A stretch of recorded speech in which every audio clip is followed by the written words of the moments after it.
সন্তান না হওয়ায় শাশুড়ি রাগ করে বড় জাকে কয়েকটা কথা বলায় কালো জাদু করে মেরে ফেললো আমার মায়ের মতো শাশুড়িকে। আমি তখন 7 মাসের অন্তঃসত্ত্বা।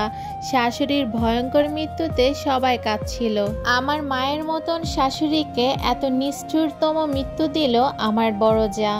বটগাছের মতো যিনি আমাকে বাচ্চা পেটে আসার পর থেকে আগলে রেখেছিলেন, তার এমন মৃত্যু আমি একদমই সহ্য করতে পারিনি। ভাসুর, স্বামী সবাইকে বলে দিলাম বড় জায়ের কুকর্মের কথা। ভাসুর জানতো না, কিন্তু এইসব জানার পর বড় জাকে চুলের মুঠি ধরে ঘর থেকে নিয়ে আসে। প্রথমে অস্বীকার করলেও পরে সে স্বীকার করে, আর বাড়ির বিভিন্ন জায়গা থেকে তাবিজ বের করে আনে।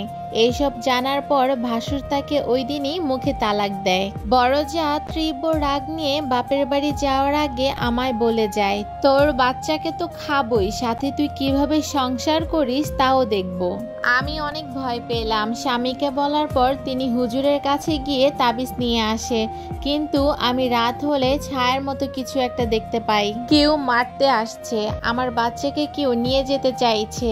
তাবিজে কোনো কাজ হচ্ছিল না। বাধ্য হয়ে বাপের বাড়ি সবটা জানানোর পর আম্মু একজন হুজুর নিয়ে আসবে তার পরের দিন এটা জানান, কিন্তু ওই দিন রাতেই একজন হুজুর এসে বলে আম্মু নাকি পাঠিয়েছে।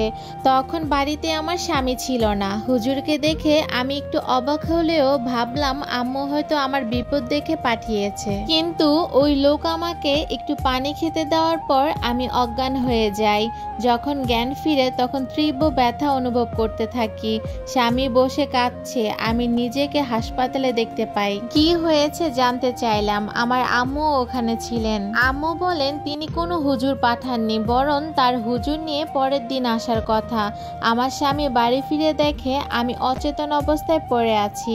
রক্তে ভেসে যাচ্ছে পুরো ঘর। আমার সন্তানকে কেউ নিয়ে গিয়েছে। এটা কোনো মানুষের কাজ না। আমি ভাষা হারিয়ে ফেলি। আমি নাকি 7 দিন ধরে হাসপাতালে। আমার আম্মুকে জড়িয়ে ধরতে গিয়ে বুঝতে পারলাম আমার নিচের দিকে কিছু হয়েছে।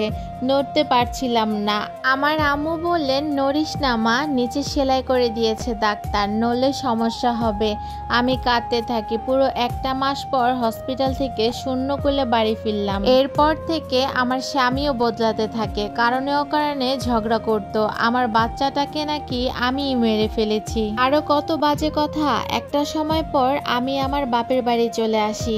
আমি জানি এই সব কিছু আমার বড় জা করেছে। অনেক হুজুরের কাছে যাই, কিন্তু সবাই বলে ভয়ঙ্কর রকমের কালো জাদু করে আলাদা করা হয়েছে আমাদের। এমন বান মারা হয়েছে যেটা কাটানো কোনো উপায় নেই।